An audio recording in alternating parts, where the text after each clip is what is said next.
What is up, Swolger Nation, Fit Cult members? We're coming to you from the gym, and that right now is something that a lot of people are dealing with. With COVID-19 going on, a lot of gyms are still closed. There's some people though that are starting to get back into the gym. So this video, we're gonna go over everything that you should not be doing when you first get back into the gym, and then telling you exactly what you should be doing. Because let's face it, if you are an experienced lifter, if you've been lifting for years, you've probably lost some strength and some size by doing bodyweight workout. I mean, let's be real. There's only so much you can maintain with triangle push-ups and squatting your dog. So right now, we're gonna be going over what you should not do that you're gonna probably want to do. These common mistakes that a lot of people are gonna make, you guys can steer clear and not be one of them.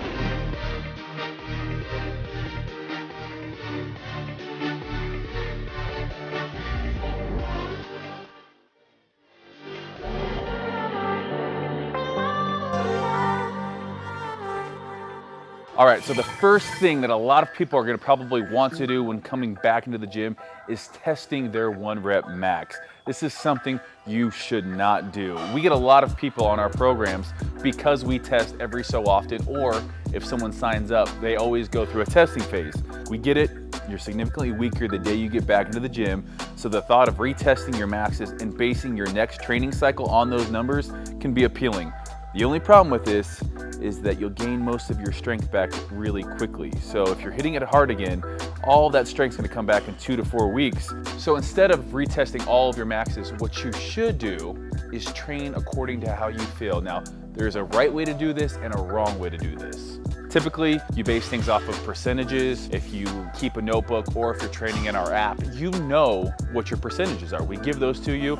Any smart program is gonna have that. So the weights you use may be significantly less than what you're used to doing, but I think you'll be surprised how much stronger you'll get. It's gonna be really quick. If you've ever come back from an injury, you've probably experienced this quick progress once you were cleared and able to go full speed again.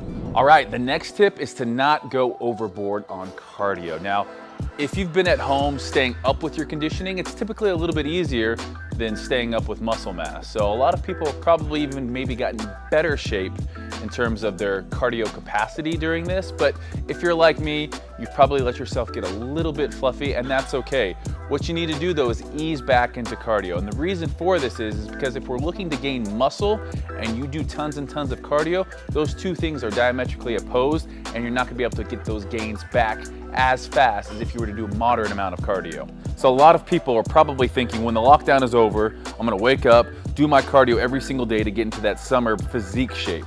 No one likes to see their hard-earned gains go down the drain. But just remember that if you wanna give yourself the best opportunity to gain muscle that you've lost, the best bet is to make sure you do moderate amount of cardio with weight training. Muscle mass drives metabolism. So if you want to give yourself the most opportunity to shed unwanted body fat, come back from quarantine majoring in weightlifting and minoring in cardio. You need to let your body adapt to weight training again. And remember, you're going to bounce back quickly. Give yourself 2 to 4 weeks to focus on regaining muscle and strength that you've lost. Hammering away on cardio will just delay that process and is the last thing you want to do right now. All right, the third thing you guys should really avoid is over dieting. Now, there's been so many snacks consumed by me during this quarantine. It's easy, you're at the house. The idea of dieting is hard when you don't have something to diet for. We don't know when those summer trips that we made before quarantine are actually gonna be able to be taken. So really, you're sitting around the house, a little bit bummed out about everything. I understand, I'm there with you guys. But coming back, you're gonna wanna have this urge to over diet, and you shouldn't do this. So this tip really goes hand in hand with cardio. If the quarantine 15 hits you hard, maybe even quarantine 25 for some people, then your natural response is probably to throw yourself into caloric deficit. This will really be counterproductive to bouncing back quickly. You want to give your body everything it needs to ensure its best opportunity for growth and recovery. So if you toss yourself into caloric deficit, you're just going to be swimming against the current. Remember when you were told you can't gain muscle and lose body fat at the same time? Well, this is one of those rare scenarios you may be able to achieve that goal. And this is, again, it's the same effect of when you come off an injury, you're going to bounce back very quickly. So make sure you're giving your body adequate nutrition. If your body doesn't have that, you're not gonna be able to gain that muscle that you lost. So what I recommend is start at maintenance and adjust based on results. Maintenance basically means that you're not losing or gaining any weight. Doing this will help make sure you're fueling your body with enough to get your gains back, but also keep yourself in check so you don't gain a bunch of unwanted body fat. From there, you'll begin to put back on muscle and your body's caloric demand is going to increase, and that will naturally put you into a slight caloric deficit. Also, make sure you're eating enough protein to build muscle effectively, and then you're going to want to check in on your energy levels from week to week, making adjustments based on how you're responding and how your energy levels are. The idea here is that we don't want to just come into the gym trying to pick up where we left off. It's just going to leave you gassed. So the last thing we want to make sure you don't do is neglecting your prehab. I know we're beating a dead horse here, but don't forget that your strength is going to come back quickly, and your beach muscles aren't the only thing that have become atrophied and deconditioned during lockdown. If you spend a little extra time on the muscles that help you maintain structural balance, you'll decrease your chance of injury. So we want to make sure we're spending enough time warming up for the workouts and then also stretching afterwards. The goal of prehab is to prevent injuries before they happen. So as a lifter or an athlete, your prehab should focus on bringing up weaknesses that lead to muscular imbalance that ultimately will get you hurt. The things we typically need to spend the most time on are our shoulders, everything from external rotators to other stabilizing muscles, hip flexors, hip rotators, and the groin. These are the places we see a lot of injuries in our athletes and our app members. So by making sure that we target the shoulders, the hips, the rotators, you can do this in your warm-up, you can do this in between sets, but if you're not doing this, you're going to see an increase in injury, and that means you're not going to be in the gym training.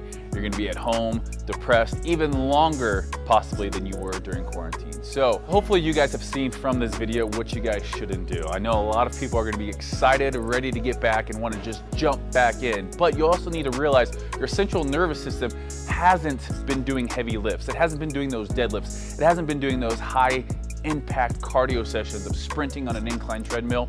So you're gonna make sure you want to follow these steps that I've laid out in this video to keep you in the gym, keep you healthy and making gains. So as always, smash that like button. We're excited for everyone to slowly get back into it. I know our app members are really excited. If you guys wanna check out more, head over to fitnessculture.com. And like always, we'll see you next time.